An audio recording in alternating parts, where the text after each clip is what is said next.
দেখো বন্ধুরা, আমরা এখন জাম মাখাবো। সবাই চলে এসো খেতে। এখানে দেখো লঙ্কা কেটে নিয়েছি, একটু বড় বড় করেই কেটেছি। আর এগুলো গাছের লেবু, এটা লেবুর পাতা, এটা হচ্ছে চিনি, আর এটা হচ্ছে নুন।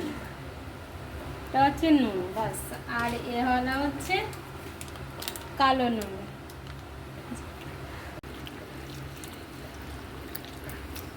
দেখো এই লেবুগুলো দিয়ে দেব, আর এই কাঁচা লঙ্কাগুলো দিয়ে দেব, একটু বড় সাইজেরই কেটেছি। এই যে নুনটা দিয়ে দেব, চিনিটা দিয়ে দিয়েছি। আর যদি কম হয় তাহলে আর একবার দেবো। দেখো আমার হয়ে গেছে মাখানো, এবার সবাই চলে এসো খেতে। খুবই টেস্টি হয়েছে, একদম সুপার।